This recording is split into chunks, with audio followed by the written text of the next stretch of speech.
SVG's Jason Dackman. We're here with another edition of the SVG New Sponsor Spotlight. I'm here with Nick Olson of Force.Tech.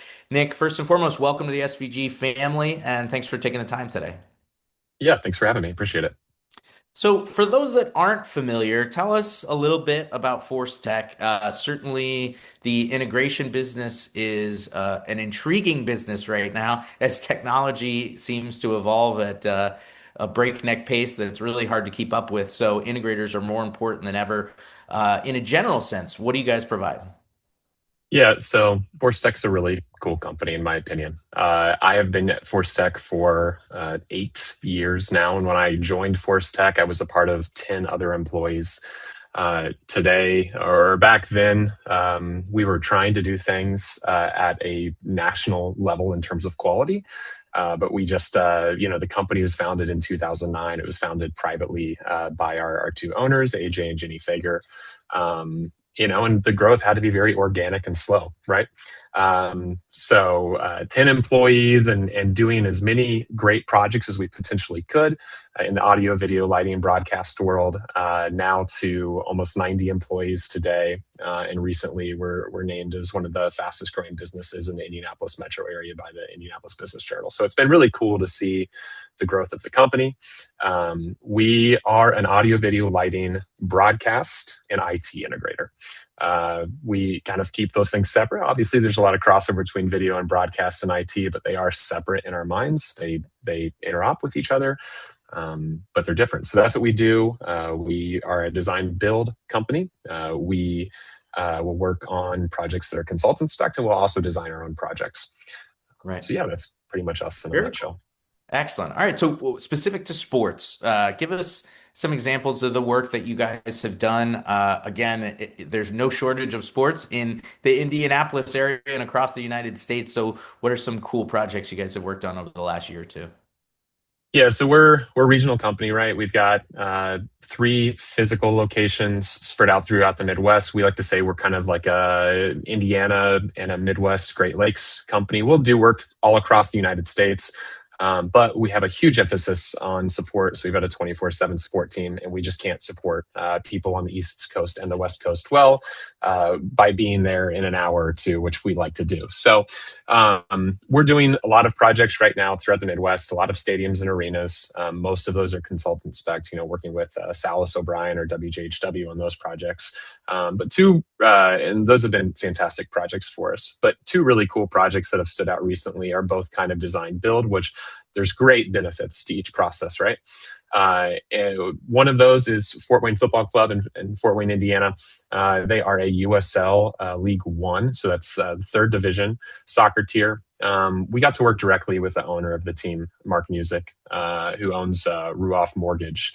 And we've helped him build the stadium out from the ground up, and just working with him to directly working with a client, especially an owner, is a very unique process to Yeah. kind of educate him on what he needs. Obviously, the United Soccer League, they have broadcast minimums of what they want to see. They want their product to look great, and it does look great. So just working with him and kind of helping him understand, hey, what's a benefit for in venue and what's a benefit for your broadcast? They're taking it locally to their station.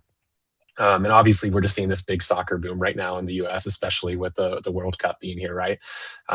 So that's been a really fun project to design everything from suites to his broadcast system. They've got a really cool, it's 135-foot wide by 40-foot tall video board. Again, for a Division III soccer team, It's insane. pretty Yeah. pretty unique, right? And then the other side of that, this is our fifth consecutive year of heavily supporting the largest single day sporting event on earth, the Indianapolis 500. We were out there this year supporting essentially all audio and video throughout the facility. So if you see it on TV, if you hear it in the facility, there's a 100% chance probably that we had involvement in it, from bringing the national anthem and back home again in Indiana, to television, and then to the nearly 400,000 people throughout the facility. So that's really cool to be a part of. Nothing quite like that event, genuinely, in all of sports, be it United States or around the globe. There's nothing quite like that day when the Indy 500 hits. So, with those projects or any other projects, how are you kind of seeing the industry evolve? How are you seeing some technology trends take hold? What are your customers asking for these days? How are you seeing things change? Are we seeing more of a move to IP? Are there any specific tools that people are asking for? What's on the docket right now when you go talk to your clients? Yeah, for us, and keep in mind too, we have a large emphasis on pre-build. I think more and more people are moving in that direction. So, um, cost and pre-build and what type of technology you're using all go hand in hand, right? Right. Because I think a lot of people at the base level look at how expensive equipment is. One of the ways that we look at equipment though is, okay, yeah, how expensive is it? But what is the cost of integration, right? Right. And what's the cost? We have our primary location here in Indianapolis. We do all of our pre-build out of. It's a 20,000 square foot facility. We have a dedicated pre-build area, and we just think in the lines of, yes, this piece of equipment may be 10% more, but what does that do when we get on site, and how minimal is the integration on site versus the integration in a dedicated pre-build facility with Right. terminations and tools and things like that, right? So I think it's a balance. We've had many clients come at us and say, hey, we don't want IP, right? It doesn't make sense for us. It's too expensive. And then we start telling them, yeah, but you've got 2 weeks to install this on site, right? And we could take hundreds of baseband connectivity, between rack and rack, and have to do that on site after we did all the pre-build and cut it, and then do it to length on site through cable trays and stuff like that. Or we can connect these two racks via fiber optic cable. Right. Yeah. And we start talking through the 15 to 20 minutes per cable in integration costs that are expensive. People are expensive, good people are expensive. And then we start telling them, so that 25% more that you're paying for the equipment, that's going to go away really quickly when we start talking about everything that's going to avoid, all of the cables and labels and things like that in the back of rack. So I think it's Right. just about being flexible with clients and in the trends and the way that we're heading. No one has unlimited money. Anyone that works in this industry knows that. That's just not real. So it is balancing, like, does a system need to be IP or baseband? It seems like to us, generally, it's somewhere in the middle, right? And then just the convergence of networks too, right? Yes. Everyone, the corporate networks versus the isolated production networks, those are starting to become far more blurred, those lines. So how do we work with facility IT engineers? And then how do we work with the production IT engineers? Because they're going to cross over. I think that's been the biggest place where we purchased a managed service company a few years ago, where we've really been instrumental with a lot of these facilities, is helping their IT people understand what is PTPv2, right? Yes. Right. And why is it important that functions well on your network if you're going to converge production and corporate networks with each other.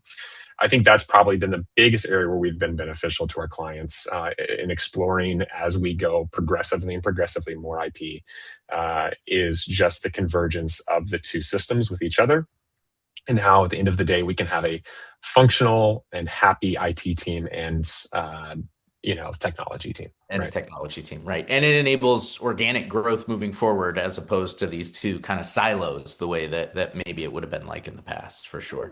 100%. You think about, we always use IMS because of its physical size as a great example Massive. of, there are places where they want an IP endpoint, yet they don't want to have to put, I mean, don't get me wrong, we have a relatively isolated production system out there that is just our network. It does touch their corporate network though, because they said we don't want to spend $10,000 on the switch to put a single camera out in this area where we want to be able to bring that into their in-house broadcast system. Mhm. So we worked with their corporate IT staff so that we can do one-off, two-off pieces of technology out in the field to minimize the costs associated with that. So yeah. Yep, absolutely. Cool, Nick. Well, you guys have a lot going on. There's no question about it. We're excited to see what you have for the rest of 2026, and we certainly hope to see you at an SVG event soon. But for now, Welcome aboard to SVG, and thanks again for taking a few minutes. Yeah, thanks again for having me. For more information on Force.Tech, make sure to check out their website. It's Force.Tech. Again, Force.Tech/sports. And stay tuned to sportsvideo.org and the SVG YouTube channel for plenty more coverage of Force.Tech in the months ahead.